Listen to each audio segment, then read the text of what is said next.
তুমি অধম, তাই বলিয়া আমি উত্তম না হইব কেন?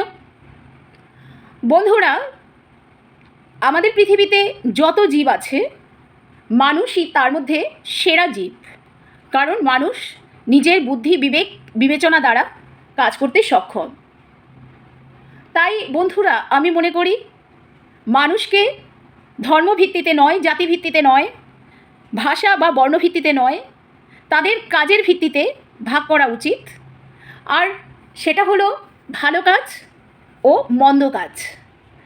যারা ভালো কাজে লিপ্ত থাকেন, যারা দেশের দশের উন্নয়নের স্বার্থে কাজ করেন, যারা পরোপকার করেন এবং জীবকুলের সেবা ধর্মে নিজেকে নিয়োজিত করেন, কখনো কোনো অপরাধমূলক কাজে লিপ্ত হন না, অপরাধ দেখলে সাথে সাথে তার প্রতিবাদ করেন এবং নিরাময় করার চেষ্টা করেন, সেই রকম মানুষ অর্থাৎ উত্তম জাতির মানুষ।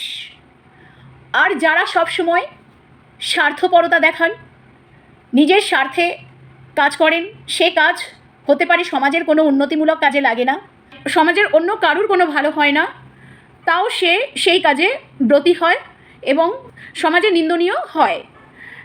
অধমের কাজ কখনোই প্রশংসার যোগ্য হয় না। ভালো বা মন্দ কোনো মানুষই প্রকাশ্যে তাদের সমর্থন করে না, বরং নিন্দা করে এবং প্রয়োজনে তাদেরকে নিগৃহীত করে।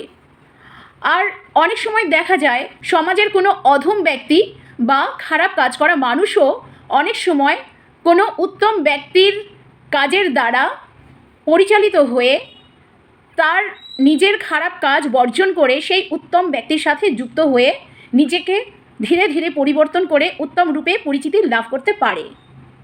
অর্থাৎ আমি বলতে চাইছি যে এখানে ভালো মানুষই সম্মানের যোগ্য, ভালো মানুষই যশের যোগ্য এবং খারাপ মানুষ সবসময় নিন্দনীয়।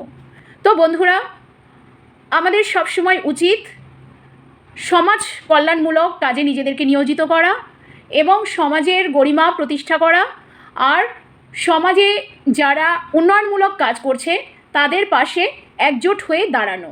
মানুষ চাইলে তো খারাপ কাজ করতেই পারে, কিন্তু ভালো কাজ করে নিজেকে সমাজে একটা নিদর্শন তৈরি করা এবং সমাজে যারা খারাপ কাজ করছে তাদেরকে সৎ পথে সৎকর্মে ফিরিয়ে আনা, এর মতন বড় পুণ্যকর্ম সংসারে কিন্তু আর কিছুই হতে পারে না।